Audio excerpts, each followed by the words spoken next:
మాజీ మంత్రివర్యులైనటువంటి అంబటి రాంబాబు మీద ఈ కూటమి ప్రభుత్వం చేస్తున్నటువంటి అరాచకాలన్నీ మనం గమనిస్తూనే ఉన్నాం.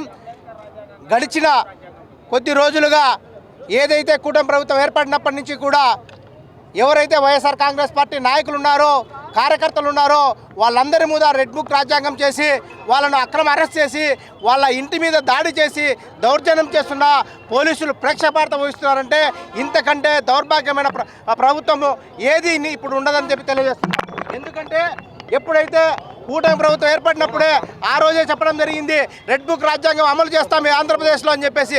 నిజంగా ఇది చాలా దుర్మార్గమైన చర్యగా మనం పరిగణించాల్సిన అవసరం ఉంది. ప్రజాస్వామ్య వ్యవస్థలో రెడ్ బుక్ రాజ్యాంగం చేస్తూ ఈరోజు మంత్రులైతేనేమి, అలాగే మాజీ మంత్రులైతేనేమి వాళ్ళ ఇండ్ల మీద వాళ్ళ కుటుంబాల మీద దాడి చేయడం మనం గమనిస్తూనే ఉన్నాం. మొన్న జరిగిన నల్లపరెడ్డి ప్రసన్న కుమార్ రెడ్డి ఇంటి మీద అయితేనేమి, రోజా గారి మీద అయితేనేమి, నిన్నటి జరిగిన అంబటి రాంబాబు మీద జరిగినటువంటి దాడులు ఇది ప్రభుత్వ దాడులుగా మనం పరిగణించాల్సిన అవసరం ఉంటుంది. ఎందుకంటే ఒక కాపు మంత్రి మీద ఇంత అరాచకంగా వాళ్ళ ఇంటిని దమనకాండ చేస్తున్న పోలీసు వారు అక్కడ ఉండి వాళ్ళకు సహకరిస్తున్నారంటే దీని వెనకాల ఖచ్చితంగా మన లోకేష్ గారు చెప్పినటువంటి రెడ్ బుక్ రాజ్యాంగం అమలయ్యే పరిస్థితి ఈ రాష్ట్రంలో ఉంది. రాబో రోజుల్లో ఇదే పరిస్థితి కొనసాగితే ప్రజలు వాళ్ళ మీద తిరగబడే కార్యక్రమం వస్తుంది. మా జగన్మోహన్ రెడ్డి గారు ఒకటే చెప్పారు, రాబో రోజుల్లో ఖచ్చితంగా ఎవరైతే ఇంత అరాచక పరిపాలన చేస్తున్నారో, ఏ అధికారులు అయితే దీనికి సహకరిస్తున్నారో వాళ్ళందరికీ జగన్మోహన్ రెడ్డి గారి ప్రభుత్వం వచ్చిన తర్వాత తప్పకుండా తగిన మూల్యం చెప్పించే కార్యక్రమం చేస్తామని చెప్పి తెలియజేస్తున్నాం. ఇప్పటికైనా పోలీసులు ఇమ్మీడియట్లీగా ఎవరైతే ఇంటి మీద దాడి చేశారో వాళ్ళను అరెస్ట్ చేయాలి. అలాగే వెంటనే అంబటి రాంబాబు గారిని విడుదల చేయాలి. లేకపోతే జరగబోయే పరిణామాలకు ఈ ప్రభుత్వమే బాధ్యత వహించాలని చెప్పేసి కూడా మేము తెలియజేస్తున్నాం. జై జగన్. ఈరోజు నిన్నటి దినమున అంబటి రాంబాబు గారి పైన జరిగినటువంటి దాడి కానీ ఆ తర్వాత జరిగినటువంటి పరిణామాలకు పూర్తి బాధ్యత తెలుగుదేశం పార్టీది. ఎందుకంటే అంబేద్కర్ గారు నిరసన తెలియజేసే హక్కు ఈ భారతదేశంలో ఎవరికైనా ఉంది. ఏదైనా వైఎస్ఆర్ కాంగ్రెస్ పార్టీ ఈ రాష్ట్రంలో నిరసన తెలుపుకునే హక్కు వైఎస్ఆర్ కాంగ్రెస్ పార్టీకి ఉంటుంది. కానీ నిన్న కార్యక్రమానికి వెళ్తున్నటువంటి అంబటి రాంబాబు గారిని రెచ్చగొట్టి చెత్త మాటలన్నీ వాళ్ళే మాట్లాడి ఒక మనిషిగా అతను రెస్పాండ్ అయినప్పుడు మాట్లాడిన మాటలను పరిగణలోకి తీసుకొని లాస్ట్కు అతను రాత్రి సాయంత్రం మాట్లాడినప్పుడు కూడా నేనేదన్నా మాట్లాడింటే అది తప్పుగానే భావిస్తా, కానీ నేను కూడా ఒక మనిషినే, నా మీద జరిగినటువంటి దాడి హేమమైన చర్య కాబట్టి నేను కూడా రెస్పాండ్ అయినా అని చెప్పి ఆయన మాట్లాడడం జరిగింది. మరి జరిగిన తర్వాత పరిణామాలన్నీ కూడా చకచక తెలుగుదేశం పార్టీ ఆధ్వర్యంలో కావచ్చు, ఈ హోంమంత్రి అనిత గారి ఆధ్వర్యంలో కావచ్చు, లోకేష్ గారి ఆధ్వర్యంలో కావచ్చు, ఇవన్నీ కూడా గట్టి మొత్తం. ఎందుకంటే కేసులు పెట్టే దగ్గర నుంచి ఇంటిపైన జరిగినటువంటి దాడి మేము ఖండిస్తూ ఉన్నాం. ఈరోజు పెద్ద ఎత్తున వైఎస్ఆర్ కాంగ్రెస్ పార్టీ నిరసన తెలియజేస్తూ ఉంది. దీన్ని ఇప్పటికైనా కూడా మేధావులందరూ కూడా మేల్కోవాలా. ఇదే అటవిక రాజ్యం. ఇక్కడ రాజ్యం వెళ్తే రాబోయే రోజుల్లో కూడా ఈ రాష్ట్రంలో ప్రశాంతత ఎక్కడ కూడా ఉండదు. చంద్రబాబు నాయుడు గారు అనుభవం చెప్తా ఉంటాడు, కానీ ఎక్కడ కూడా చేసేదంతా మాత్రం చెత్త పనులు, చెప్పేది మాత్రం నీతులు. ఎందుకంటే మరి వాళ్ళు కూడా ఆలోచించుకోవాలా. ఈరోజు అరెస్ట్ చేయడం పెద్ద పని కాదు.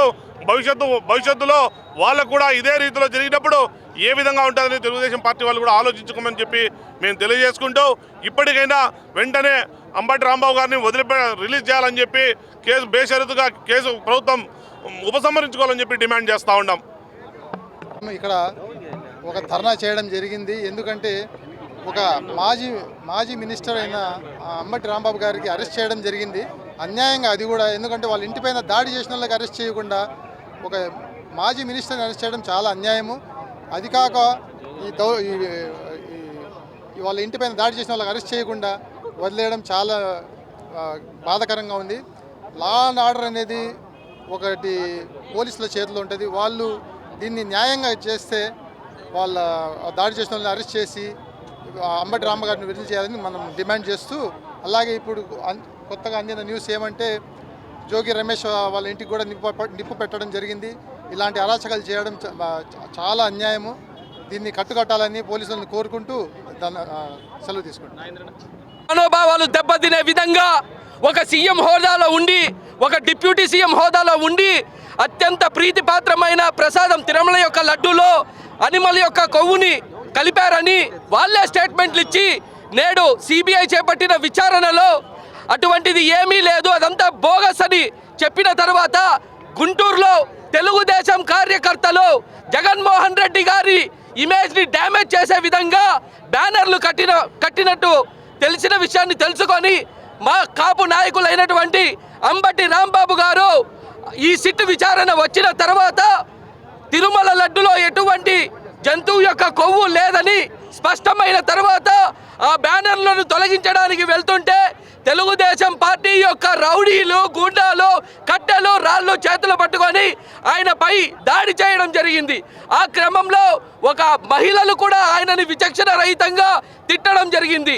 ఆ మొమెంట్లో ఆయన వాళ్ళను ఉద్దేశించి తిట్టిన మాటలని రాష్ట్ర ముఖ్యమంత్రిని తిట్టినట్టుగా అభివర్ణించి ఆయనపై భౌతికంగా దాడి చేసి ఆయన ఇంటిని, ఆయన కార్యాలయాన్ని, ఆయన వాహనాలని అగ్నిపెట్టి ఈ తెలుగుదేశం పార్టీ యొక్క నాయకులు రాక్షసానందాన్ని పొందుతున్నారు.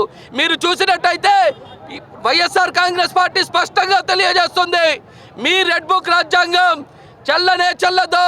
కొన్ని రోజులు మాత్రమే వెయిట్ చేయండి. మీ చర్యకి ప్రతి చర్య ఖచ్చితంగా ఉంటుంది. మీ దాడికి ప్రతి దాడి ఖచ్చితంగా ఉంటుంది. అంబేద్కర్ గారు, మీరు సాక్షాత్తు మీరు చూస్తున్నారు, మీరు రచించిన రాజ్యాంగం ఆంధ్రప్రదేశ్లో చెల్లదు. మీ రాజ్యాంగాన్ని ఆంధ్రప్రదేశ్లో రెడ్ బుక్తో రీప్లేస్ చేశారు.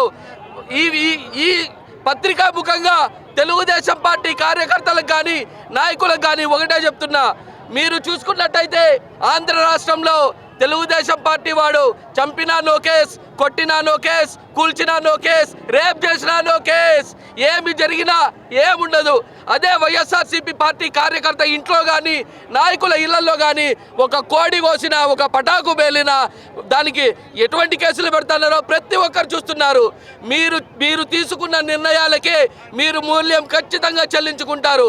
ఇప్పటికైనా స్పందించే అంబటి రాంబాబు గారిని విడుదల చేయవలసిందిగా కోరుతున్నాము. లేకపోతే రాష్ట్ర వ్యాప్తంగా ఆందోళనలు చేయవలసిందిగా ప్రార్థిస్తున్నాం.